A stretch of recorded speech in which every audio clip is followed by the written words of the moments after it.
Welcome to the Allison Howard podcast, where high-achieving women elevate their identity, expand what's possible, and create a life of true abundance. I'm Allison Howard. Let's dive in. Today, I want to talk to you about how I close high-ticket offers with ease. I'm going to be sharing my exact mental framework in order to do this. And when I say with ease, I actually do mean that. This can be completely effortless. But as I coach women, this is something that so many women struggle with, is the sales process in their business. And it doesn't matter what type of business you have, whether you are a photographer or a wedding planner or a florist or some type of a coach or consultant, or you have a network marketing business, it doesn't matter. This is going to help you elevate and ascend in your business in such an easy, effortless way. So I want to kind of set the tone for what I'm going to talk about. I want you to know, first of all, that closing high ticket offers isn't about script perfection. It's about identity. It's about belief and, of course, energetic leadership. When I was new to sales, I didn't start out thinking that I'd be great at it. I knew it was a part of my business I had to do as an entrepreneur in order to create a life around what mattered most to me, in order to create a living.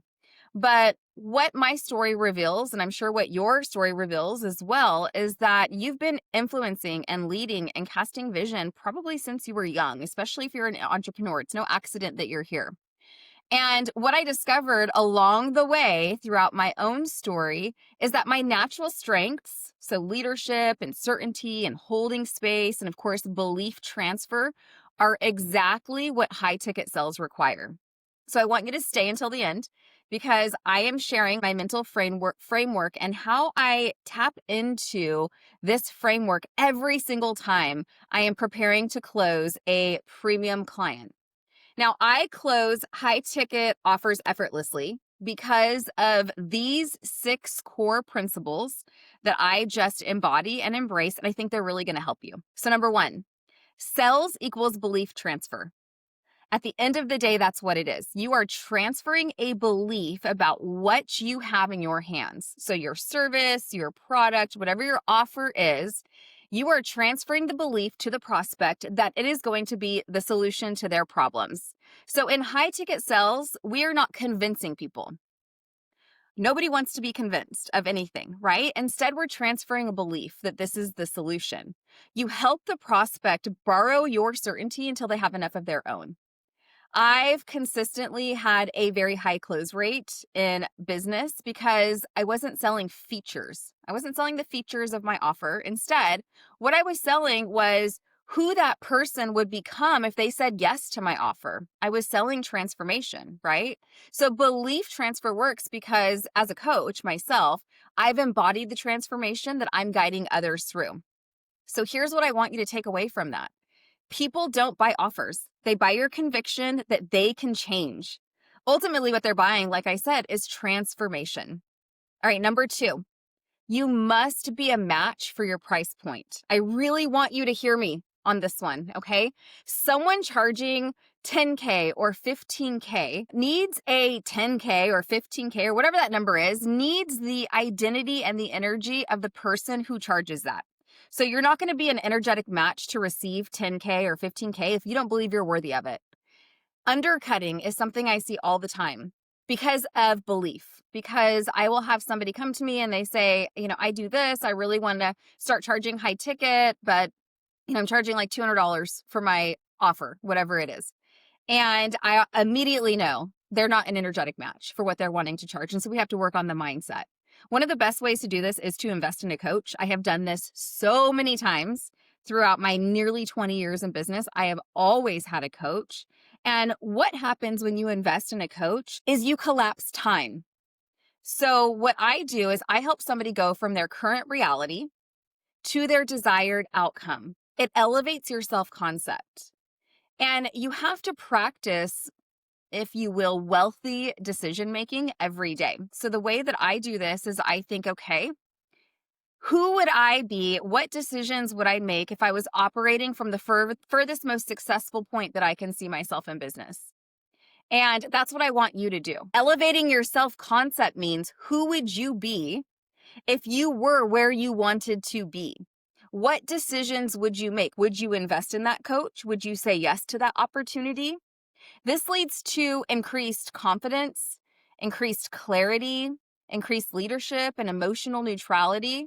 I've seen this firsthand, not just with myself, but with clients that I've coached, that when your identity rises, your conversions rise.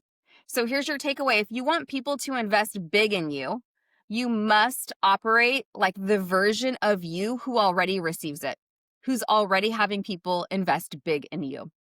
All right, number 3. Neutrality. I just mentioned that, so I want to go a little bit deeper here just real quick. So this, I think, is the most underrated sales skill. Staying emotionally neutral during a sales call or a pitch, a discovery call, whatever you want to call it, is so important.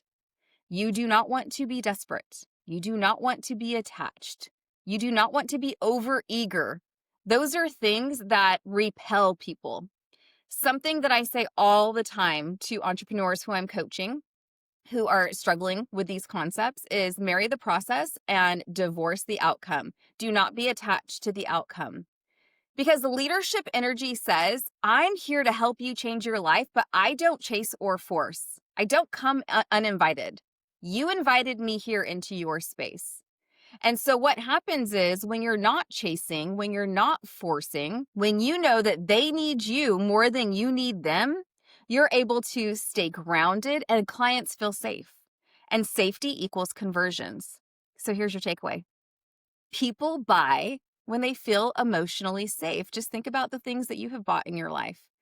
When you feel pressured, you don't buy. When you feel emotionally safe, you do. Number 4. I want you to position yourself as the solution, not the rescuer. So as a coach, I've been a coach for the majority of the past 15 years. I don't save people. That is not my job. What I do is I support and empower women. So when I'm on a discovery call or a sales call, whatever you want to call it, I quickly identify what the real problem is that the person is experiencing. And I'll tell you what it typically is. Mindset, identity, confidence, a lack mentality, avoidance of decisions. That's a big one. And so what I do is I mirror my prospects' highest potential back to themselves, something that most people have actually never experienced. And when excuses arise, because they do sometimes, I challenge those excuses with love, with what I actually see. And I hold the vision for them when they can't. So here's the takeaway for you. Selling high ticket is actually leadership. No matter what type of an entrepreneur you are coaching your prospect into their next level identity before they've even ever paid you. Okay, so number 5, you're guiding the decision. You're not hiding from it. This is something that most women really struggle with. They struggle to sell because they avoid the actual decision moment. And what I've learned is to gently but powerfully invite a decision. Not deciding is the root of staying stuck. Most people do not ascend or elevate in their business and their lives because they just don't make a decision. And so my job is to help people choose. And if you're an entrepreneur who has a service, some type of an offer, you're helping people choose, right? Do you want the version of your life that you're in now? Or do you want what you just told me that you want? I keep calm. I stay confident in my leadership, and that creates a lot of clarity. So here's your takeaway for this. The most powerful moment in a sales conversation is guiding someone to actually partner with their future self, to choose their future. Okay, number 6, identity is greater than strategy. Every business that I've ever built, wedding planning, my health coaching business, sales, now mindset and business coaching, I had to first become the version of myself who already saw myself as successful. So the years that I rebuilt my life, that I rebuilt business, that I rebuilt my marriage, my income, all these things, those seasons made me a better person and ultimately a better closer because I understand what it takes to change my life. So when I sell my own offer, it comes from this place of truth and integrity and actual lived experience. I'm not pitching. I'm inviting them into a transformation that I know works because it worked for me and it's worked for hundreds of people, probably thousands at this point that I've coached over the years. So here's your takeaway. Your past makes you powerful. Your lived experience is your cell's advantage. And now the mental framework. This is what I use on every call. And I promised it to you earlier. It's so beneficial. It helps me so much. And I know that this is going to help you. So, first of all, number one, I decide I'm the best mentor for her. The person who's in front of me, my prospect, my ideal client, she's sitting there on the other side of the screen. And before the call even begins, I have made the decision that I'm the best mentor for her.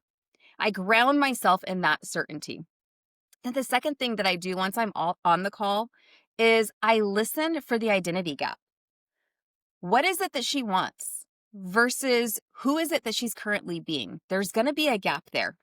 And then how can I be the solution for that? I mirror, this is the third thing I do, I mirror her highest self back to her. I describe her next level identity with absolute clarity because I'm paying attention and I'm listening to what she actually wants. I'm not just sitting there the whole time thinking about how I'm going to pitch an offer. That's not what I'm doing. I'm all about transformation. The fourth thing I do is I hold space for her fear without absorbing it. This is huge, okay? We got to stay calm and confident and grounded. You got to hold space for that. A lot of times on sales calls, discovery calls, especially in my business, my particular business, people get very emotional. They're starting to step into that new identity. This is their first step. And so it's my job to be the calm, confident, grounded person who's going to lead and guide them. And then the fifth thing I do is I guide her toward the decision that only she can make.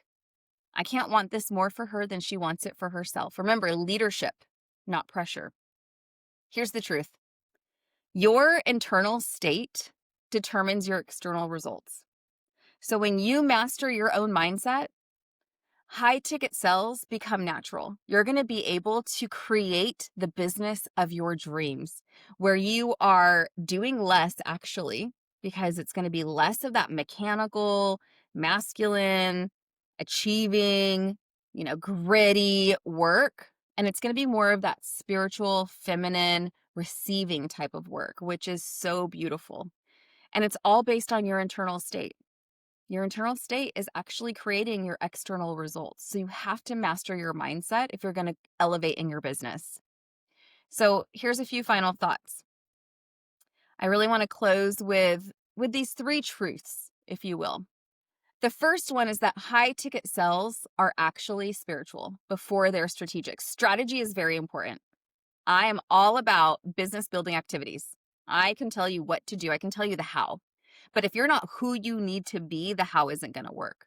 So high ticket sales are spiritual before they're strategic because they're rooted in identity, in energy, and in belief. The second truth I want to impart on you is that you cannot sell transformation you haven't lived. Your story is actually your edge. Whatever you're doing, whatever your business is, you have to be a believer. You have to have had your own Kool-Aid and loved it, and you want to give that away to everybody. And the third truth I want to give you is that when you see your client's potential really clearly, they're going to rise to match it every single time. People always rise to the level of your certainty. So make sure that you're able to see that potential, to see very clearly what it is that they're wanting.